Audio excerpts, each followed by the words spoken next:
Dans cette vidéo, partie 2, je vais vous montrer un petit peu justement toute l'histoire du coin sur un graphique. On dit toujours les hommes mentent, mais pas les chiffres.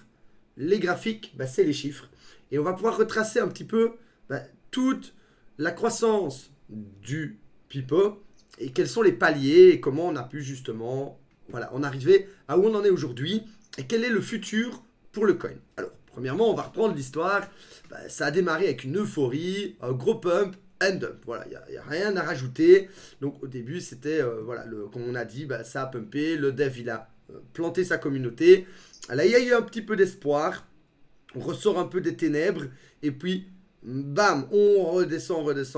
Jusqu'à arriver où à cette zone d'accumulation. Donc, en fait, moi, personnellement, je trade les cycles. C'est comme ça que j'ai pu repérer l'opportunité de Pipo. Justement, quand on est arrivé à ce stade d'accumulation, donc en rouge, les boîtes rouges, c'est l'hiver, les boîtes grises, c'est l'accumulation, c'est le printemps, et les boîtes vertes, c'est l'été. Donc, ça veut dire que le coin repart en croissance, qu'il switch, qu'il change de paradigme. Donc, à partir du moment où je vois les cryptos, le Bitcoin qui reprend sa croissance, et je vois le Pipo qui est là, tout petit, mais vraiment en disbelief, on est tout au fond, vraiment, et on accumule. Ça veut dire quoi une accumulation? Ça veut dire que là, il y a des gens qui achètent, qui vendent, qui achètent, qui vendent, qui achètent, qui vendent, et ça veut dire qu'on arrête de vendre, et les acheteurs, ils gardent leur coin, et ça devient un plateau de holder, en fait. Donc, les gens disent, non, je ne vendrai pas mes Pipo, vous pouvez vendre, il n'y en a plus à vendre. On les garde. Et donc, automatiquement, comme il n'y a plus de vendeurs, et que les holders protègent le prix, à un moment, on switch de paradigme. On repart à sens inverse. Et c'est ce qui s'est passé. Et moi, quand je suis arrivé là en tant que trader, pas amoureux du coin ou quoi que ce soit, en tant que trader, j'ai vu une accumulation, un printemps, sur ceci. C'est quand même un des mêmes les plus populaires d'Internet. Je me dis, comment est-ce que Pipo peut être à ce prix-là? Et c'est là que j'ai racheté. J'ai racheté non pas seulement des bagues de Pipo, mais j'ai aussi acheté la capitulation du développeur. Le développeur, à ce moment-là, il a supprimé ses réseaux sociaux, il a vendu ses coins pour une bouchée de pain, et moi, je lui ai racheté. Voilà. Donc, j'ai pris 2% de la supply à ce moment-là. Et j'ai gardé, j'ai DCA, j'ai accumulé, jusqu'au moment où, paf, on switch. Et ça aussi, on peut remercier BitGet, qui n'a pas, pendant ce moment de disbelief, délisté le coin. Parce que si on avait eu un délisting de BitGet, on se serait retrouvé dans le bas du bas, on n'aurait pas eu le soutien de l'exchange, on serait retrouvé, ça aurait vraiment été fini. Si BitGet, c'est pour ça qu'il faut se rendre compte aussi de ça. BitGet a joué un rôle majeur dans la protection du coin. Et je pense que BitGet n'est pas plus bête que nous. Il a bien compris que cette petite grenouille avait du potentiel pour le bullrun. Vous savez bien que pendant les bullruns, il y a toujours des mèmes qui explosent et que ce soit Pépé, Pipo, tout le monde s'envoie des mèmes pendant que ça pump et s'envoie des autocollants pour rigoler. Vous imaginez que si ce coin ici, qui est aussi populaire, commence à être envoyé à fond pendant le bullrun et qu'en plus de ça, il est à l'origine d'un coin, vous savez bien qu'il y a énormément de gens pendant la phase mania du bullrun, donc quand le Bitcoin va casser son ATH, il y a énormément de gens pendant la phase mania qui vont s'échanger les grenouilles et qui se disent, mais attends, viens, on va en acheter également. Et c'est là qu'on a un rôle à jouer. Avant cette phase mania, cette euphorie, nous devons avoir rendu la communauté solide. On doit se connaître, on doit améliorer nos valeurs, on doit rendre justement le chemin d'un investisseur moyen qui va faire ses recherches facile et accessible. C'est-à-dire que quand il va rechercher sur Twitter, sur YouTube, Pipo, il va tomber très facilement sur les réseaux sociaux et il va très facilement pouvoir en acheter. C'est notre seul rôle, c'est de le faire connaître au maximum et de rendre l'achat le plus facile au moment de la phase mania du bullrun. Alors, on va continuer dans l'histoire. Il n'y a pas que moi qui le dis, j'ai aussi le Lucis, donc comme je vous ai expliqué, je suis titulaire d'une académie. On a codé un indicateur très intéressant sur les momentum, basé sur les boîtes et les saisonnalités, sur les stages. Vous avez ici le Noctis indicateur, c'est des EMA. On va les activer. On va d'abord activer celui-là. Hop, qu'est-ce qu'on peut voir? C'est qu'à partir de là, le nuage, il reste vert. La tendance est protégée. On est en S2. On est en phase de hausse, de croissance pour le Pipo. Ça reste un très petit coin, mais un très petit coin qui a que 1 à 2 millions de market cap à l'heure où je fais la vidéo, mais un petit coin en croissance, avec une communauté solide. Parce que, regardez ici en plus ce qui s'est passé. Là, on a eu notre premier vraiment plateau de holder qui a dit non, je ne vends pas mes coins. Et puis ça a pumpé, vous êtes bien qu'il y a eu des acheteurs, des vendeurs, des acheteurs, des vendeurs, des acheteurs, des vendeurs, mais il y a eu aussi des nouveaux holders. Et là, on a encore sécurisé un plateau où on a dit non, on ne vend pas. On a donc gardé dans les acheteurs et les vendeurs de cette impulsion des nouveaux holders, des nouveaux protecteurs du prix. Et ce n'est pas tout. On a réussi à renvoyer le prix, donc acheteur-vendeur, acheteur-vendeur. Et hop, ici, on a refait un pullback avec encore une fois de plus des nouveaux holders. Mais ces nouveaux holders ont joué un rôle très crucial. Parce qu'ici, on a également, vous voyez, donc on a ici le premier rebond technique avec des gens qui disent je veux racheter. Ici, on a le deuxième et ici, on a le troisième. Mais qu'est-ce qu'on crée? On crée ni plus ni moins une épaule gauche avec une tête et une épaule droite inversée. Donc, on peut clairement dire qu'ici, on a créé vraiment un coin très solide. Et si je prends la ligne de coup de mon épaule tête-épaule avec sa trajectoire potentielle, hop là, ça nous amène à des endroits où on est ici. Voilà, on est plus ou moins sur ces zones d'épaule tête-épaule. Ok, donc on a réussi avec tout le travail de la communauté, qui en plus de ça, on n'avait pas de Twitter, on n'avait pas d'Instagram, on n'avait pas de réseaux sociaux, on n'avait pas de Discord, on n'avait rien. Mais on a quand même, en étant chacun dans notre coin, réussi à communiquer entre nous et à protéger des paliers. Maintenant, c'est tout le contraire. On a des beaux réseaux sociaux, toute la communauté a été centralisée sur Discord et sur justement Twitter et Telegram. Et en plus maintenant d'avoir protégé le coin, on peut parler entre nous. Ramener de nouvelles personnes qui vont protéger chaque palier. Et pour moi, il est évident que nous avons, à partir du moment où on a inversé la tendance grâce à l'épaule tête-épaule, nous avons créé ici une nouvelle et incontestable boîte verte dans la boîte verte. On a recréé un nouveau paradigme. Pour moi, on a créé ici, ensemble, le début d'une nouvelle histoire. Alors, pour moi, ici, c'est clair que c'est un plateau très protégé. Et ce n'est pas que ça. Ici, on avait eu une résistance. Je vais mettre la résistance ici en rouge. On avait une résistance, on a retapé dessus. Et cette fois-ci, la résistance, on l'a cassée.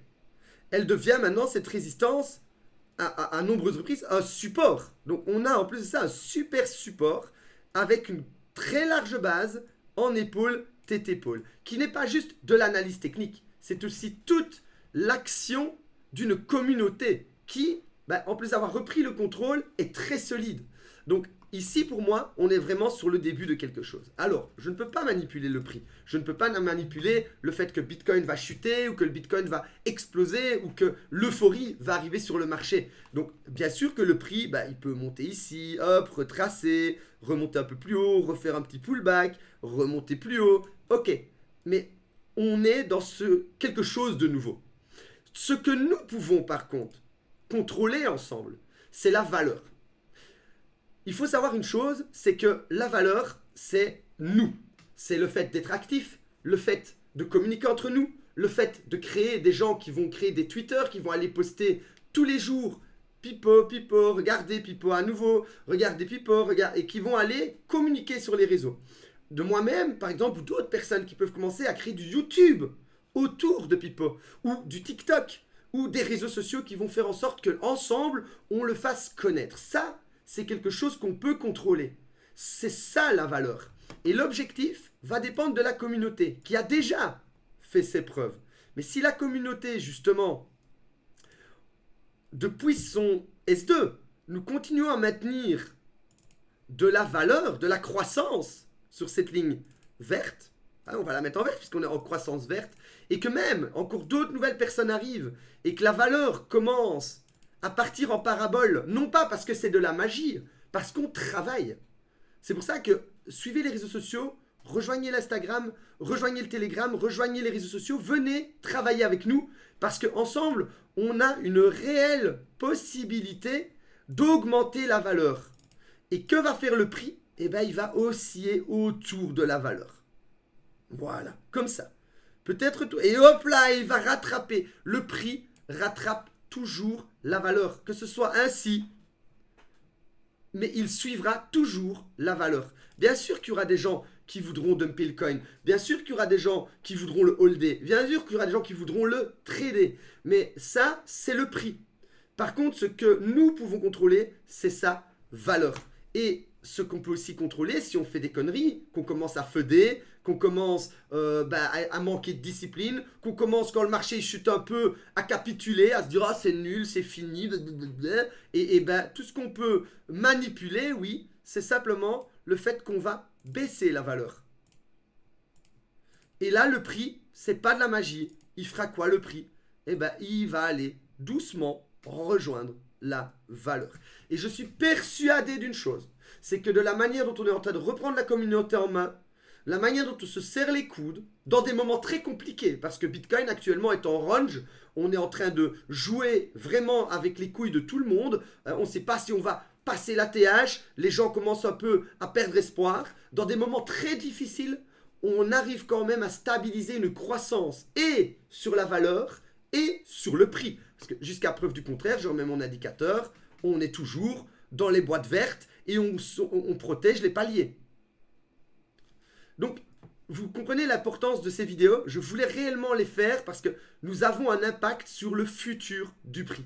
Gardez bien en tête cela et partagez cette vidéo à l'ensemble de la communauté. Elle doit être comprise. Et maintenant, pour rester un petit peu plus rationnel également, on va un petit peu regarder les pullbacks. On va un petit peu nettoyer le graphique et on va un petit peu comprendre ce qu'on peut avoir comme impact. Donc ici, on a fait un pullback sur la ligne de coût et on est reparti sur quelque chose de nouveau. À nous de conserver cette croissance sur un coin très solide. C'est pour ça qu'il y a certains coins qui partent dans le ciel très haut et puis dump parce qu'il n'y a pas de communauté qui a su protéger des paliers. On n'a pas eu de large base. On n'a pas eu de consolidation. Et maintenant, on peut se dire aussi une chose, c'est que là, on a encore peut-être autre chose pour... On a encore ici peut-être un hiver, une large base, et on peut aussi se dire une chose, ceci est peut-être le début de notre vrai S2, et que ceci c'est simplement notre accumulation.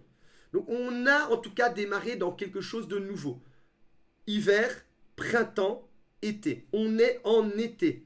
Et il dépendra que de nous, donc ces holders-là, ces holders-là et ces holders-là, nous, la communauté, de faire en sorte que le S2, que la phase d'été ne retourne pas à cause de nous en hiver.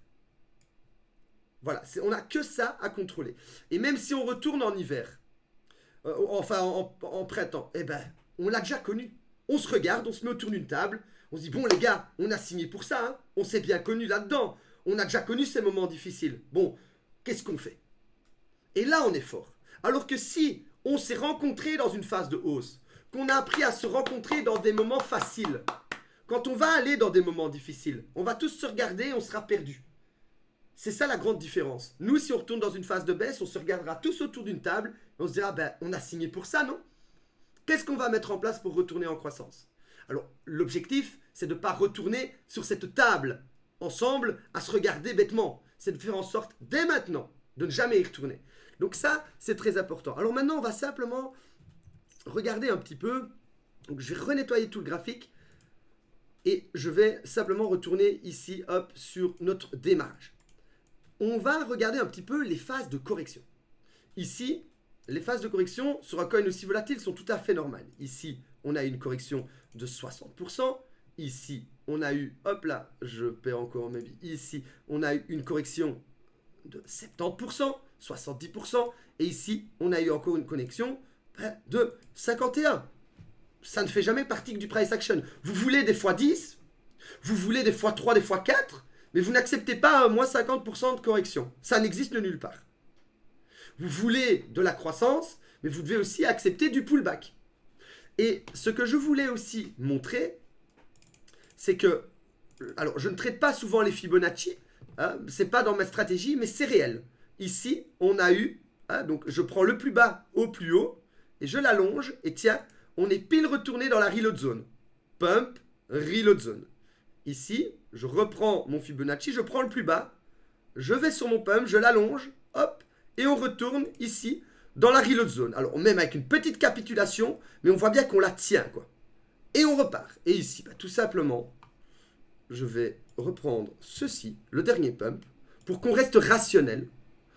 On va reprendre le plus bas au plus haut, et on est pile ici, dans la reload zone. Alors, ce qui serait agréable de voir, c'est justement un petit pipeau qui refait une large de base, avoir une communauté active pour qu'on puisse tous ensemble, avec les nouveaux arrivants, avec une bonne communication, avoir un impact ici, sur la reload zone, pouvoir partager sur le Twitter, dans les Discord, les gars, on est sur une zone de rachat intéressant, et de pouvoir faire en sorte d'avoir un impact sur, comme je l'ai dit, la valeur du coin.